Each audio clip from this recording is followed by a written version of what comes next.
Do you like to earn really good money with any fighter? Well, in this video, I'm going to show you exactly how. You don't have to move any cargo or sell anything. This is just very straightforward. But before that, I've got a giveaway going. I recently hit 16,000 subscribers and Beam Eye Tracker said congratulations. Here is 2 keys to give away. So I will have a giveaway link in the description where you can sign up to win 2 Beam Eye Tracker keys. Beam Eye Tracker will turn your webcam into basically head and eye tracking, so very useful if you only have a webcam. So I'll definitely be putting that in the description. Make sure you enter. I also just want to say a big thank you for 16,000 subscribers. Now let's continue with the video. Just to prove that you can do this with almost any ship, I'm going to use an Avenger here. Open up my mobile glass. You're going to see I'm at Checkmate here. You can see here is Checkmate. I'm around Checkmate. If I go to contracts and then go to offers, we'll see under bounty hunting. Here we go. There's a lot of contracts here, mainly these 2 that pays out a lot. But the one that we want to focus on is the 110,000 one. So this is the one that we want to focus on. You can do this over and over again to farm a lot of money. In an hour, you'll probably make $1 million. So how do you unlock this? Well, you need to level up your bounty hunting. How do you do this? Well, you first want to go to Stanton. You can either choose Crusader or R-Corp to level your bounty hunting around. If you go R-Corp, the reason why you would do this is because it only has 2 moons and it's super easy to leave atmosphere, making it very fast to jump between the 2 moons when farming bounties. The bounties won't spawn on the main planet because there's no areas for them to spawn at. The other area where you can level up your bounty hunting is Crusader. Now Crusader is very good just because of the yellow asteroid belt where the bounties will spawn at, making it a lot easier to constantly kill ships and just jump to Yala. But a lot of the bounties will also spawn on the other moons, making it a little bit slower. But there's still moons, meaning you can still leave the atmosphere rather fast. So this is why you choose these 2 areas to level up bounty hunting. But how do you actually do it? Well, if we go to rep here and then go to bounty hunting rep, we want to fill up these bars. First you'll get applicant, then you'll get the next one, the next one, and the next one. You want to at least go all the way to guild member here so that you can get HRTs. This will allow you to farm bounties. It pays out a little bit higher in Pyro. So how do you do this? Well, you go to contracts.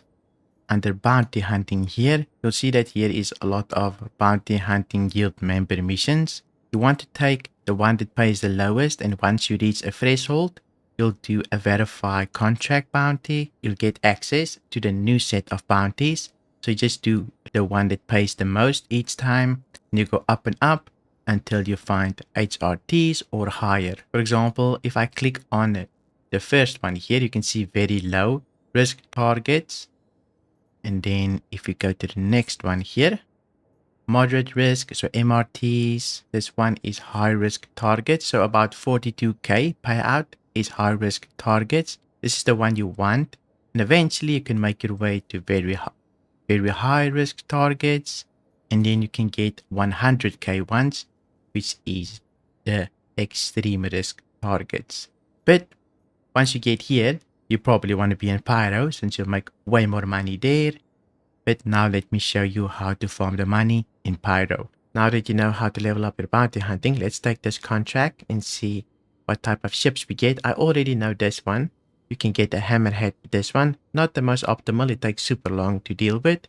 But let's quickly do this one together and let's see how fast it is. You can see we need to go to an asteroid cluster. I'm just going to open up my map, click on it, and we can route. In order for these missions to spawn, you will need to be around Checkmate.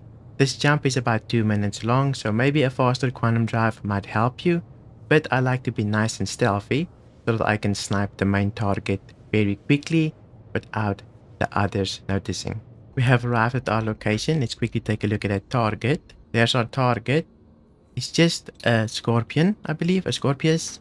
Let's see if we can quickly snipe it before the allies notice. Here we go, we're in range. A little bit faster than us, I guess. But we got attritions equipped here. We should be able to shred him quite quickly before anything else happens.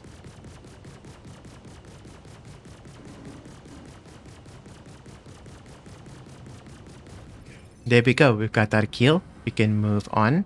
It took us about 3 minutes maybe, 2 minutes of quantum travel and about 1 minute to kill this guy. Now I can just open up contracts again, look for another mission, except let's go to the next cluster here. This time around the quantum travel is 1 minute 30 seconds thereabout. Let's see how fast that goes. We're coming close to my target location. If you're wondering why is my body marker there, I took on a hammerhead just to taste out my skill there.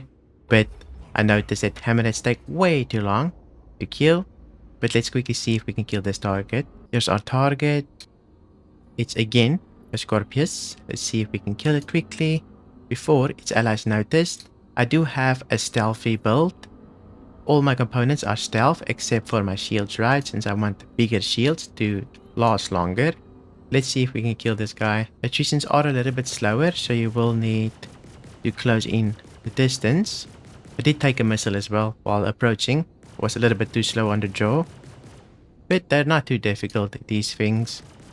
I think most fighters should be able to do this. Even Aurora, I think if you have full attritions, you should be able to do this. This is gonna take a little bit longer since your weapons are smaller. They're not even really shooting back. Only the missile was a little bit sus, right? You can see, super easy to do. That took me about 3 minutes as well, plus the QT.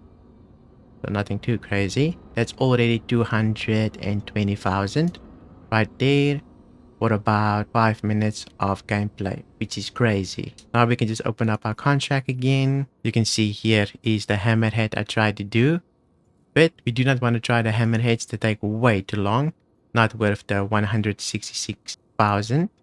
Let's take another one. From map, this jump is also 1 minute 30 seconds.